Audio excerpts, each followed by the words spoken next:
भारत के पास एक वक्त इतना सारा धन और खजाना था कि भारत को सोने की चिड़िया कहा जाता था। कई बड़े बड़े देशों से लोग भारत में व्यापार करने आते थे और यहाँ से खूब सारा धन कमा कर ले जाते थे। भारत अन्य देशों के मुकाबले काफी समृद्ध था। वह कई देशों की नजरों में आकर्षण का केंद्र था। लेकिन पूछा जाता है कि भारत की खोज आखिर किसने की? ये सवाल बहुत ही दिलचस्प है कि किसे सबसे पहले इस देश के बारे में पता चला था।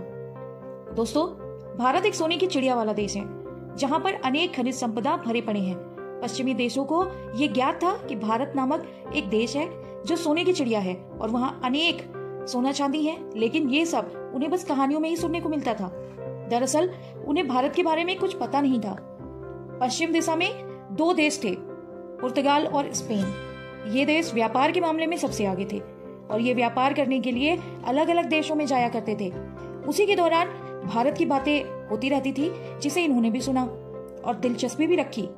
उस समय भारत आज वाला भारत नहीं था, बल्कि उस समय के भारत में अफगानिस्तान, पाकिस्तान जैसे अनेक देश भी शामिल थे। जब पुर्तगाली लोगों को ये पता चला कि भारत नामक देश सोने की चिड़िया है और वहाँ बहुत अधिक सोने चांदी और खनिज संपदा भरा पड़ा है, तो उनके अंदर भारत की खोज की उत्सुकता बढ़ी और वहाँ के एक नाविक को भारत की खोज करने के लिए वहाँ के राजा द्वारा भेजा गया। दोस्तों, इतिहास की माने तो भारत की खोज 20 मई 1498 में पुर्तगाल के साहसी नाविक वास्को डी गामा ने अपनी समुद्री यात्रा करते हुए की थी। वास्को डी गामा समुद्री यात्रा करता हुआ 20 मई 1498 को भारत के कालीकट बंदरगाह पर पहुंच गया, जिसके बाद उसने दुनिया को इसके बारे में बताया। लेकिन इससे पहले भी भारत की खोज के लिए 1492 में स्पेन का एक निवासी जिसका नाम कोलंबस था, वह भी भारत की खोज में निकला था।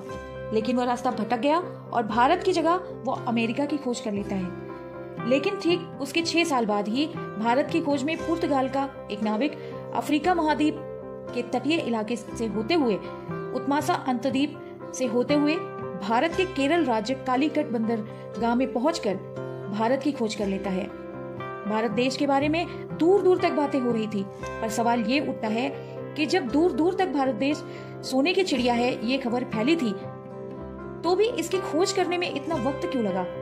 तो हम आपको बता दें कि स्थल मार्ग के माध्यम से भारत तक आना इतना आसान नहीं था, क्योंकि स्थल मार्ग में अरब के देश बीच में आ रहे थे, जिससे स्थल मार्ग से आना नामुमकिन था और समुद्री मार्ग ही जिससे भारत तक पहुंचा जा सकता था। यही वजह है कि भारत की खोज काफी देर से कर पाई। दोस्तों, आज हमारी सभी पीढ़ियों को भारत की खोज किसने की, अगर ये सवाल पूछा जाए तो सभी बस यही जवाब देते हैं कि वास्को डी गामा ने की थी, क्योंकि उन लोगों ने सुना था कि एक भारत नामक देश है जो सोने की चिड़िया है और जहाँ के मसालों का व्यापार बहुत प्रसिद्ध है ना? यही जवाब है ना हम सबके पास। लेकिन अगर इसी बात को ठीक से देखा जाए तो ये बात तो एकदम क्लियर है कि भारत देश तो बहुत पहले से ही सबकी जुबान पर था। हम सब जानते हैं कि भारत देश की कितनी ही कथाएं हैं जो हजारों साल पहले से प्रख्यात हैं। मतलब कि भारत देश अपनी मजबूत छवि के साथ पहले से ही विद्यमान है। हाँ, हम अपनी नई पीढ़ी को अगर ये बताएं कि भारत देश को अन्य देशों के साथ जोड़ने का और उन देशों को भारत तक पहुंचने के मार्ग को वास्को डी गामा ने खोजा था, तो ये ज्यादा सही होगा, क्योंकि भारत का अस्तित्व बहुत ही प्राचीन और प्रख्यात था। चलो, ये बात तो हमने कह दी जो हमें लगा कि हमको कहना चाहिए, पर अब बात करते हैं कि आखिर विदेशियों में इतनी उत्सुकता भारत को लेकर आखिर क्यों थी? क्या कारण था जो हर कोई भारत से जुड़ना चाहता था?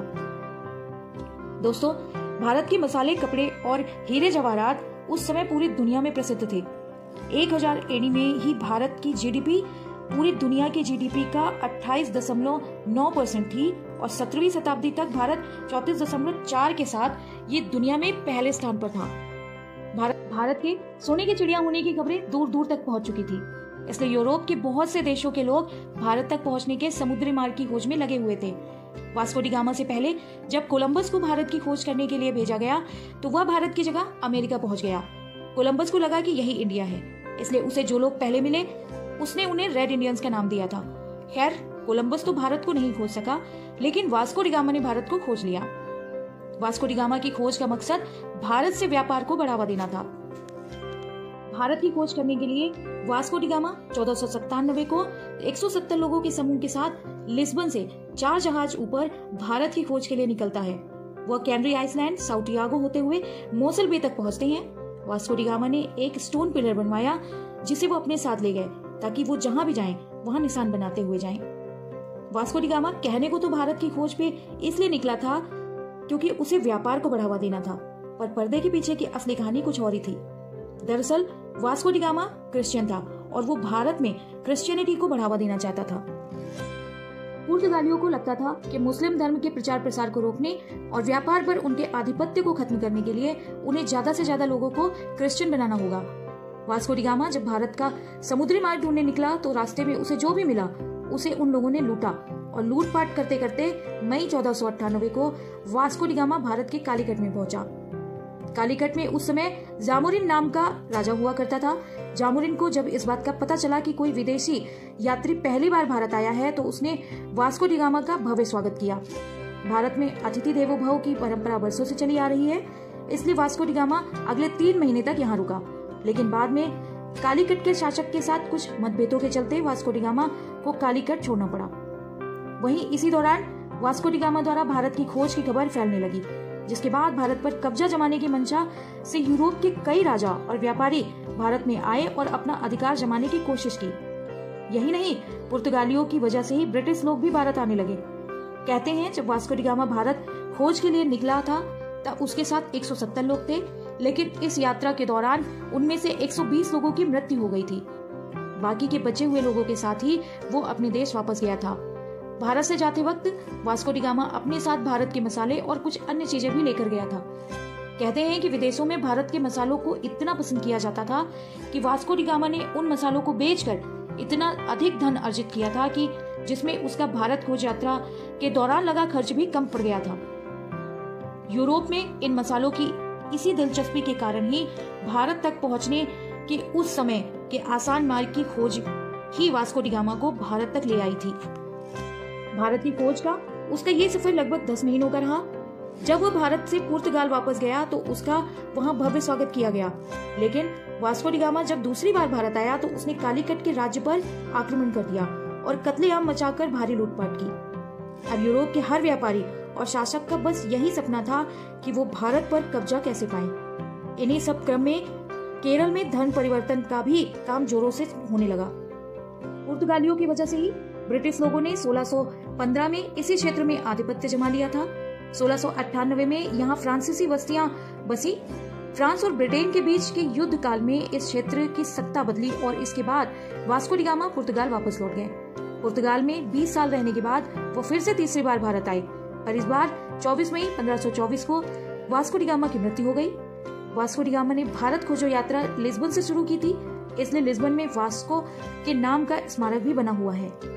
भारत खोजो यात्रा शुरू करने का मुख्य कारण मुसलमानों को व्यापार में पछाड़ने का था, क्योंकि उस समय भारत के मसालों के यूरोप में मुख्य विक्रेता यही थे और ये किसी को नहीं बताते थे कि ये मसाले वो लाते कहां से हैं। मुस्लिम व्यापारी उस समय भारतीय मसालों को भारत से लेकर यूरोप में बेचते थे।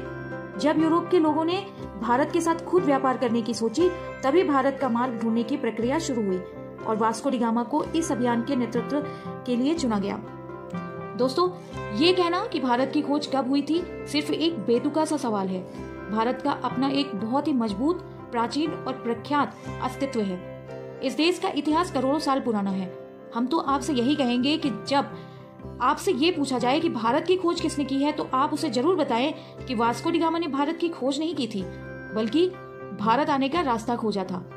ये तो रही हमारी सोच, पर आपको क्या लगता है कि क्या भारत किसी की खोज का मोहताज है या किसी एक इंसान को इसका श्रेय देना सही है? आपके जो भी व्यूज हैं इस बारे में कमेंट सेक्शन में जरूर बताएं। तो चलिए मिलते हैं अपनी नई वीडियो में। तब तक के लिए जय हिंद, जय भारत।